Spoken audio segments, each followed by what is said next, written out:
Hello, আসসালামু আলাইকুম guys, welcome back to my channel. আর এটা হচ্ছে আমি ফিহা। This is me, ফিহা। I can also speak Bangla, so I speak now. I'm going to tell a horror story in my life. It is a real horror story, so I'm gonna speak Bangla because most people in Bangladesh can understand English. So let's start. তো আমি নানু বাড়ি গিয়েছিলাম। সেখানে আমার একটা খালাতো বোন ছিল, তার নাম ছিল রাইসা।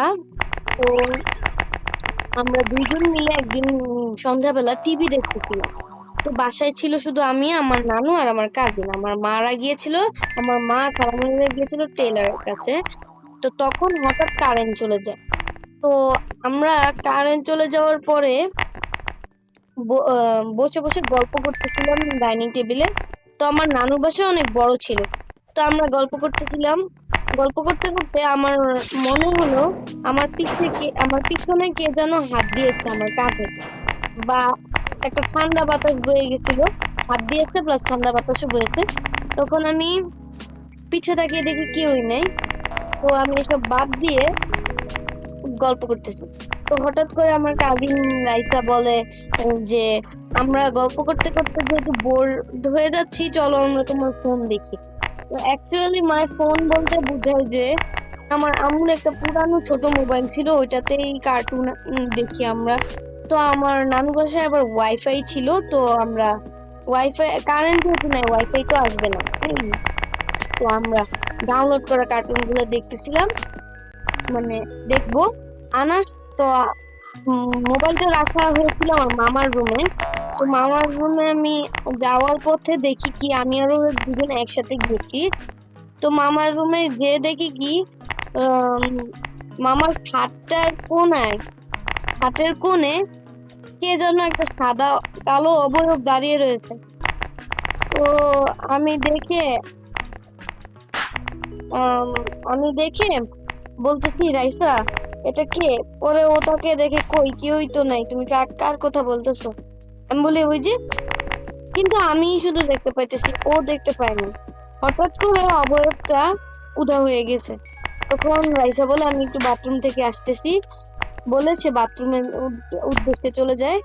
তখন সে আমি রুম থেকে মোবাইলটা নিয়ে আমার নানুর রুমে যাই, নানু যে রুমে ঘুমাচ্ছিল সেই রুম। তো ওই রুমে যেয়ে দেখি আমার নানু ওই রুমে ঘুমাচ্ছে, কিন্তু নানুর পাশে অনেকগুলা মানুষ দাঁড়িয়ে রয়েছে, জাস্ট লাইক সামথিং পিপল। তো কিন্তু ওরা অনেক লম্বা ছিল, প্রচন্ড লম্বা, শুধু লম্বা না, অনেক লম্বা। তো আমি এসব পাত্তা না দিয়ে হেঁটে যে মানে নানুর পাশে যে বসে থাকি, আর আয়তুল কুরসি পড়তে থাকি বেশি বেশি। আয়তুল কুরসি পড়ার সময় আমি দেখি কি, ওইগুলা আয়তুল কুরসি পড়ার পরে এক মিনিট পরে এগুলা উধাও হয়ে যায়। তখন আমি মনে করি এগুলা বোধহয় কোনো নর্মাল কিছু হবে, আমার ইমাজিনেশন, কারণ আমরা হরর মুভি দেখি বেশি। তো আমি আর আমার কাজিন যখন বাথরুম থেকে আসে, তখন নাকি সে অনেক ভয় পেয়ে আতঙ্কিত হয়ে গেছে এমন। তখন সে আমাকে বলে যে আমি যখন বাথরুমে যাই, তখন কে যেন আমার পিছে পিছে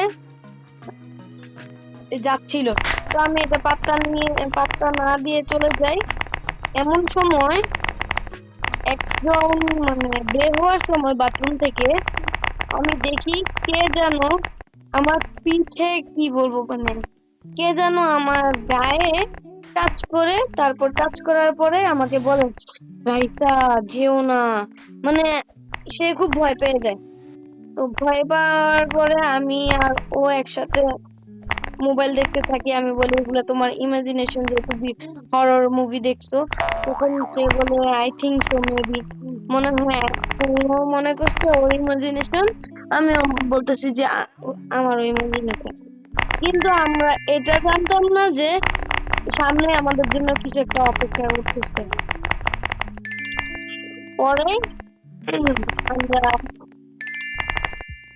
তিনজন, মানে দুইজন মিলে মোবাইলে কার্টুন দেখতেছি, তখন কারেন্ট আসে।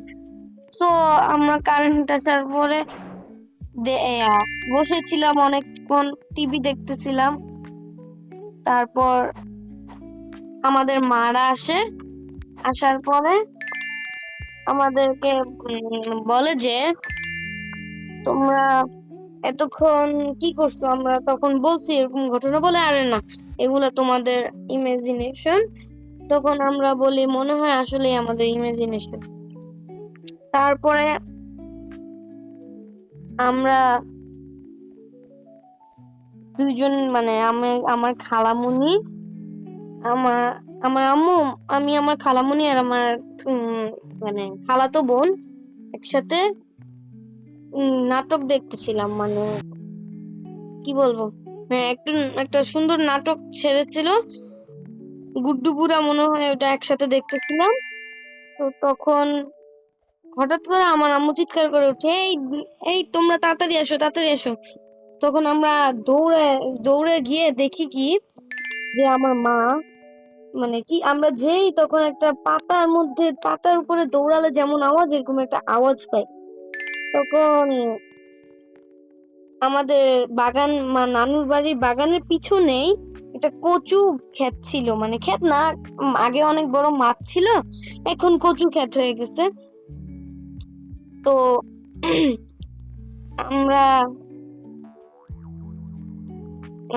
এরকম শোনার পরে মাকে বলি কি হয়েছে, কি হয়েছে। তখন মা আমাদেরকে খুলে বলে যে মা মা নাকি মোবাইলে একটু জরুরি কথা বলতেছিল, কল আসছে, বারান্দায় বসে বসে। তো ওইখান দিয়ে আবার বাগানে যাওয়া যায়। তো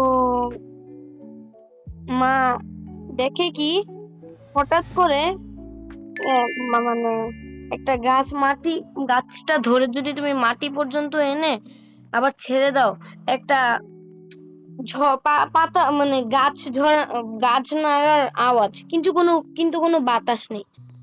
তখন আম্মু পাত্তা না দিয়ে কথা বলে। তো ইতিমধ্যে আম্মুর কথা বলা শেষ, তোমাদের একটা পাকা জায়গা ছিল, ওই জায়গাটায় লাফ দিলে ধুম করে একটা আওয়াজ হতো, এরকম একটা আওয়াজ পাইছে। পাওয়ার পরে আম্মু এগুলো, মানে আম্মু কথা বলা শেষ, আম্মু আকাশের দিকে তাকিয়ে রয়েছে। তখনই কিছু আম্মু কিছু একটা আওয়াজ শুনতে পায়। কিছু একটা আওয়াজ শোনার পরে আম্মু তার স্ক্রিনের লাইটটা দিয়ে বাগানের দিকে ইয়ে করে, মানে বাগানের দিকে দেখতেছিল যে কিছু আছে কিনা, একটা আওয়াজ। তখন আম্মু দেখতে পায় একটা অনেক লম্বা প্রাণী, তাকে দেখে আম্মুর কাছে আসতেছিল। তো অনেক লম্বা প্রাণীটা, অনেক লম্বা, কিন্তু সে একটা গোংরানোর আওয়াজ করতেছিল। প্লাস তার, কি বলবো, সে তার 3 জোড়া চোখ ছিল। চোখগুলাও যে, মানে চোখগুলার যে লাইট, লাইটগুলো লাল থেকে হলুদ, হলুদ থেকে সবুজ, সবুজ থেকে নীল হয়ে যেতে থাকে, মানে আম্মুর কাছে আসতে থাকে। তারপর আম্মু যখনই চিৎকার করে আমাদেরকে ডাকে, আমরা আসি, তখনই এটা দৌড়ে চলে যায়। তো এই ঘটনার পরের দিন আমরা সকালবেলা আমাদের যে কাজের বুয়া, উনি আসে। উনি আসার পরে আমাদেরকে বলে যে যদি এটা কোনো প্রাণী, নর্মাল প্রাণী হতো, তাহলে কচু পাতাগুলো নুয়ে থাকতো, কিন্তু সেগুলো একদম সোজাভাবে দাঁড়িয়ে ছিল। তো আমরা দেখি কে, এর পরের দিন আমরা একটা হুজুর আনি। তো ওই দিন রাতে অনেক সমস্যা হয়েছিল। তো আমরা একটা হুজুর আনি, আনার পরে হুজুরটা বলে যে আপনাদের বাড়ি বন করতে হবে, আপনাদের বাড়ি বেশি, মানে বন আগে থেকেই বন্ধ করা ছিল, দোয়া পরে মানে কি বলবো, বন্ধক দিতে হবে বাড়ি। তো যখন বাড়ি বন্ধক দেওয়া হয়, এরপর থেকে আর কোনো সমস্যা দেখা যায়নি। বাট একদিন রাতে আমরা সবাই মিলে ঘুমাইতেছিলাম, তখন কে যেন কাচ কাচের জানালা ভাঙার আওয়াজ। তখন আমরা উম, তখন আমরা যেখান থেকে আসতেছিল ওইটা ওই দিকে যাই। যাওয়ার পরে দেখি যে আমাদের রান্নাঘরে একটা জানালা, কাচের জানালা ভাঙা, সেখান দিয়ে কেউ ঢুকছে। তো আমরা চোর মনে করে পাশের বাসার লোকজনকে ডাকাডাকি শুরু করি।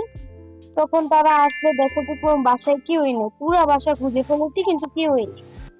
তখন আমাদের একটা কথা মনে পড়ে যে হুজুরটা বলেছিল বাড়ি বন্ধক দেওয়ার পরে ওরা মাঝে মধ্যে একবার হলেও তোমাদেরকে ডিস্টার্ব করবে। তখন আমরা বলি যে মনে হয় ওই জিনগুলাই ডিস্টার্ব করছে। তো এরপর থেকে আর কোনো ঝামেলা হয়নি আমার। তো এটাই ছিল আমাদের একটা গল্প। Thanks for watching. Bye bye.